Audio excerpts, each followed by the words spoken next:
On October 28, 2017, a mysterious post was placed on 4chan, an anonymous internet bulletin board.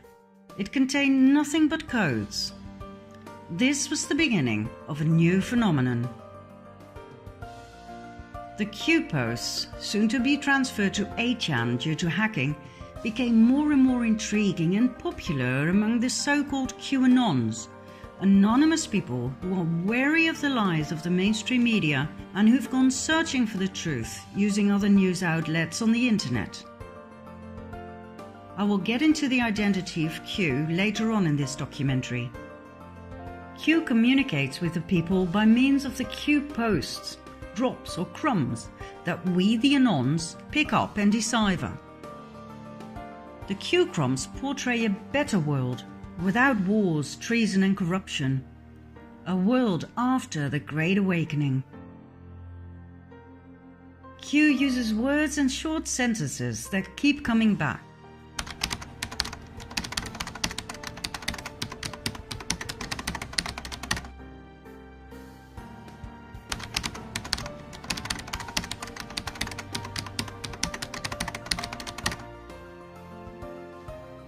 Sometimes the Q drops are short and to the point. Initials are used instead of full names. Sometimes they contain a lot of information. And sometimes combinations of letters and numbers are used for us to rearrange. The Q clock was introduced, and it took us quite some time to figure out how to read it. And then there was the Q map, containing an incredible amount of vital information. The map was made by Dylan Lewis Munro. It contains an overview of the true history of mankind and its covert power structures. Q is not a cult, as suggested by opponents. After all, it tells us not what to think or what to do. It merely gives us questions, clues and riddles. We need to do the research in order to find the answers, and that is how we discover the truth.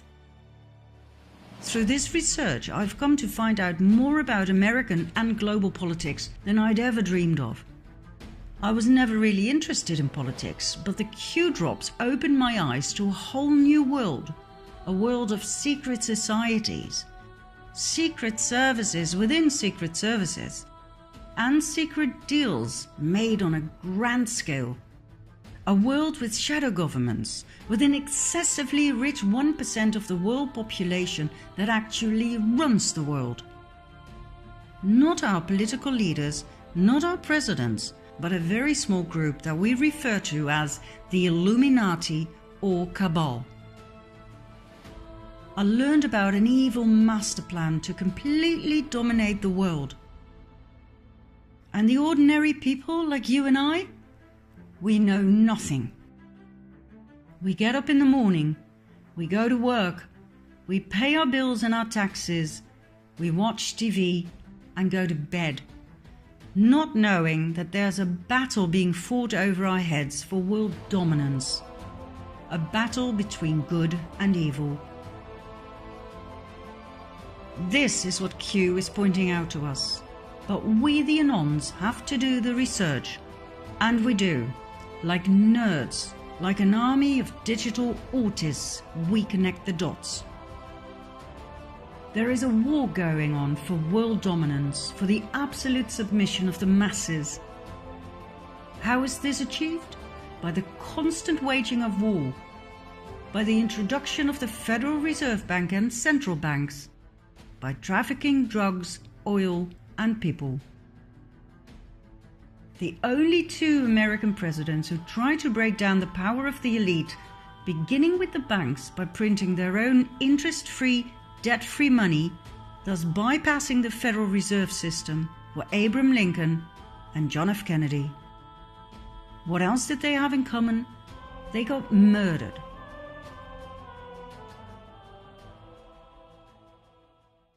Now, why are the banks so important? What exactly is the Federal Reserve and its central banks? The Federal Reserve is the central bank system of the US, and in spite of the very misleading word federal, The Federal Reserve and all central banks around the world are privately owned. They are not government institutions. They are owned by some of the most wealthy and influential families in the world, two of which are close to the top of the power pyramid, the Rothschilds and the Rockefellers. The Federal Reserve was set up in 1913 after quite a bit of opposition from the US government and some very wealthy people such as Benjamin Guggenheim, from a very influential mining family, Isidor Straus, head of Macy's department stores and politician, and John Jacob Astor, businessman, inventor, and probably one of the wealthiest men at that time. The wealth of these three men in those days was approximately $500 million, which today would amount to something like 11 billion. These men were so rich they could not be bought, not by any bank. What else did they have in common? Apart from money, power, and opposing the creation of the US Federal Reserve? They all died on April 15, 1912, when the ship they traveled on hit an iceberg and disappeared in the cold ocean. Coincidence? Let's just say the Titanic disaster was highly convenient. The rest of the opposition was easily cornered. The US Congress was bypassed. The Fed was created illegally, unconstitutionally, something not many people are aware of. Let's have a look at the visible top of the power pyramid. There we have the Rothschild family. In short, this family owns most of the world.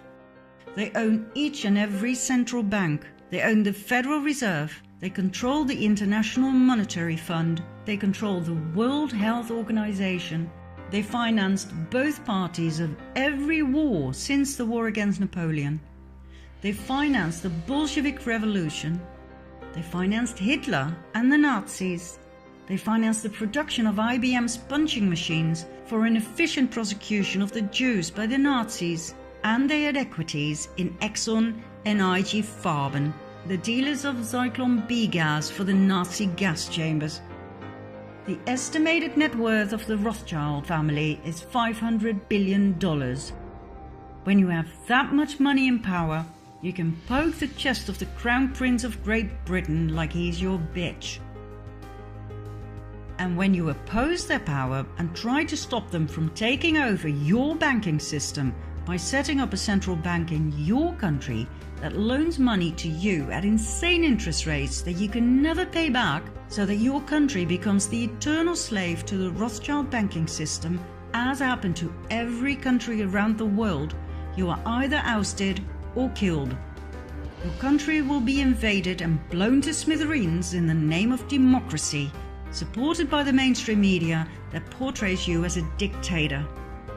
The same applies to those who refuse to accept the almighty US petrodollar. Oh, and there's much more, but we'll leave that for another time. The Rothschilds are not the only ones dominating the world. They are just part of the 1%, the elite. Another family of great influence are the Rockefellers. They made their initial fortune through oil. That fortune led to massive industrial influence in American politics, the banking system, and the pharmaceutical industry. They founded schools and universities, leaving a huge imprint on what should and should not be taught to our children and students. The Rockefellers further expanded their tentacles of power into the medical world and into hospitals. They now own the Rockefeller University with its Academy of Medicine and the Academy of Sciences, the International Health Foundation, the American Cancer Society, the Drug Trust, the American Medical Association, and the FDA. Everything was in the hands of the Rockefellers. They further infiltrated the educational and medical system by means of the Rockefeller Foundation, giving grants to specific research programs such as the research and development of vaccines, for instance against Ebola, yellow fever, Zika, the flu, and Gardasil, which was further developed and promoted by billionaire and partner in crime Bill Gates. Every case of dangerous side effects such as miscarriage, autism, sterility, seizures, paralysis,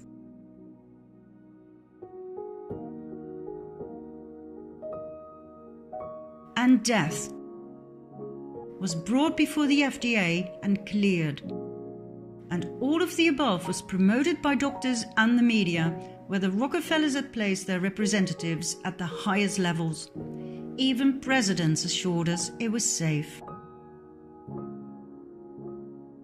All use of alternative healing was demonized and prohibited, while the treatment with drugs and the drug dependency were pushed down the political agenda. The Rockefellers were also responsible for adding the toxic chemical waste product fluoride to our water and toothpaste.